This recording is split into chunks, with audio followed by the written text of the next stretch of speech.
নমস্কার বন্ধুরা, নমস্কার। সবাই ভালো থাকবেন। এই শীতের সিজন জানেন, এই সময় ফুলের সব জায়গাতে প্রতিটা মানুষই ফুল ভালোবাসে। আমি প্রথম বছরে ফুল বা গাছ সংগ্রহ করে নিয়ে এসে সেই গাছ থেকে বীজ সংগ্রহ করে বা কলম কাটিং করে বা কলম করে, চোখ কলম করে, দাবা কলম, বিভিন্ন পদ্ধতিতে অনেক কিছু জানা আছে। সেই গাছ আমি তৈরি করি এবং আমার বাড়িতে এখন বর্তমানে প্রায় 4 থেকে 500টা বিভিন্ন ফুলের গাছ, চন্দ্রমল্লিকা, গোলাপ, জবা, ডালিয়া, সূর্যমুখী গাছ আছে, পিটুনিয়া গাছ আছে, বেবি ডল আছে। তা আমি বাড়িতে এই পিটুনিয়া বীজ থেকে আমি গাছের চারা তৈরি করেছি।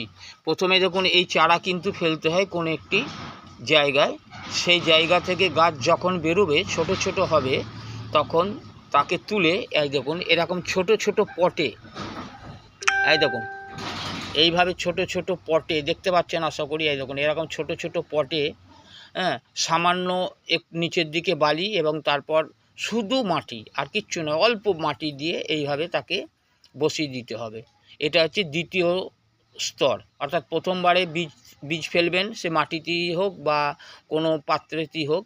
গাছ যখন একটু বড়, সামান্য একটুখানি মাথা চারা দেবে, মানে একটু বড় মতো, সামান্য একটু বড় হবে, তখনই তাকে তুলে এই পটে বসাতে হবে। দেখুন আমার বাড়িতে এই পট আমার কেনা আছে।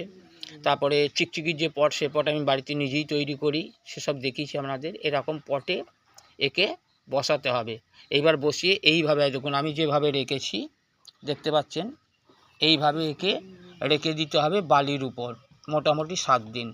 একে রোদ দিলে হবে না, একে ছাওয়া জায়গায় বালির উপর রাখতে হবে। দেখেছেন আমিও রেখেছি, ভালো করে দেখে নিন। এবং কতগুলো আছে দেখুন, প্রায় 50খানা গাছ আছে, সবই ডালিয়া, চন্দ্রমুখী, গোলাপ, তারপরে বেবি ডল সবই লাগিয়েছি। এইবার এই চারাগুলো এবার লাগাবো, আজকে লাগাবো না, 5-7 দিন বাদে আর একটু বড় হোক, তখন এইকে খুলবো। এই যে দেখতে পাচ্ছেন এই টব খুলবো।